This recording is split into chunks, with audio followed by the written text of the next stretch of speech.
All right, rise and shine, everyone.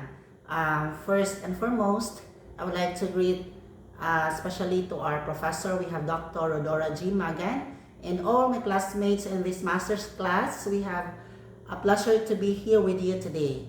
By the way, let me introduce my name. My name is Melvin Valiente Palaca from Bungbong, Ubay, Bohol, and I have been teaching for 5 years now.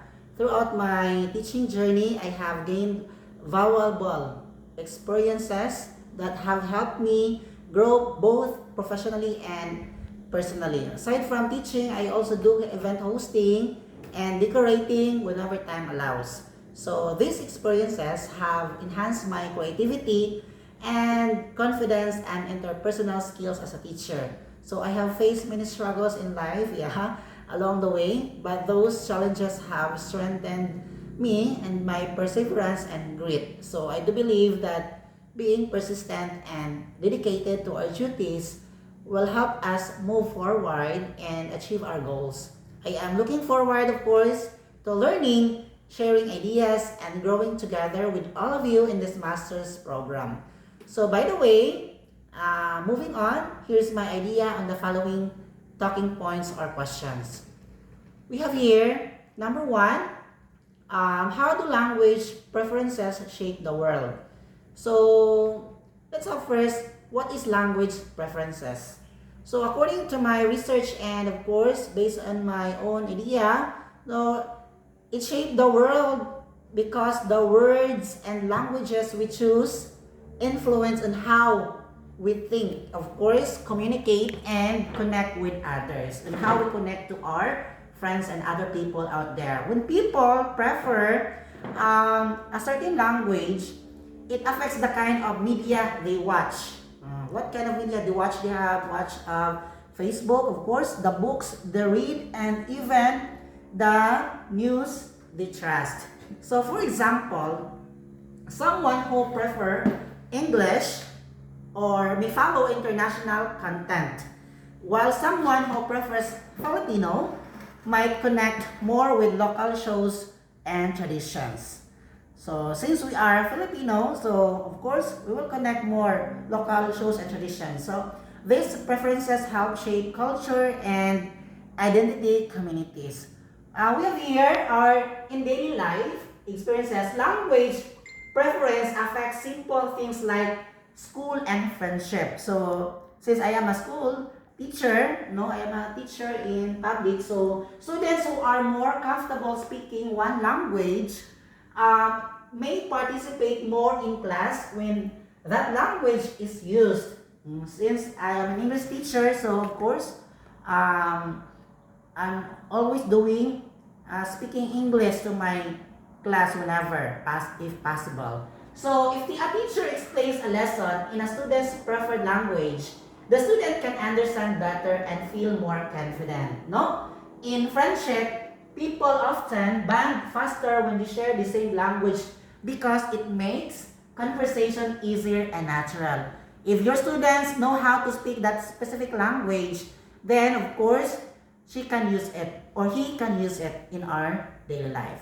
So now, we have here also, language also shapes the world through social media and technology. And we all know that social media and technology is very rampant in our society. It allows users to choose, of course, their preferred language. So which changes that content they see.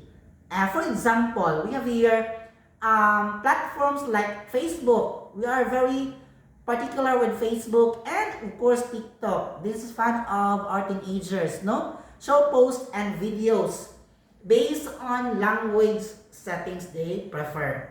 This means people in different countries may use different trends and opinions. We have also news, even they use the same application. As a result, language, we have influences how information spreads around the world. And finally, language preference can affect opportunities and careers. Yes, no? That really affects our opportunities and careers, the language. Many global companies use English as a main language. So people who are fluent in speaking language, of course English, it have more job options, especially in other countries. No? At the same time, preserving local languages is important because they can carry history and traditions when communities and to choose continue speaking their native language. They protect their culture, and in this way, language preferences do not just shape personal experiences. So they help shape society as a whole. That is the function of language. It shapes to the society. So we have here, for number 2, we have, to what extent does an individual's philosophy inform one's love for language? So an individual's philosophy strongly influence on how they love use language. And philosophy shapes how a person or sees truth, beauty, and communication. So if someone believes that words have power, they will treat language with care and respect. If a person values honesty, yes, no? If the person is honest and understanding, they will use language as to build clear and meaningful connections with others. For example, we have here a person who believes in kindness as a life principle. Again, a person who believes in kindness as a life principle, will choose gentle and encouraging words. Their philosophy guides them to avoid hurtful speech, and because they see language as a tool for peace. And that is the principle of someone who believes what they call the one kindness. And on the other hand, we have someone who believes that strength means dominance, may use language in more aggressive or commanding way. In both cases, we have their inner beliefs shape how they speak and write. And of course, in basic life, we see this connection every day. So, as a student believes that education changes lives. That is why I'm also educating, of course, our student that education is the best equalizer in life. So we have to believe for that. It can help and transform the lives of our children, of our students. A teacher who believes knowledge should be shared with use language to inspire. And therefore, to a great extent, a person's philosophy shares their love and for language because beliefs guide how they communicate with others. So that would be the function. And of course, we have lastly, how does the identitarian drive inform one's chosen preferred language? But before that, let's have first the meaning. What do we mean by identitarian?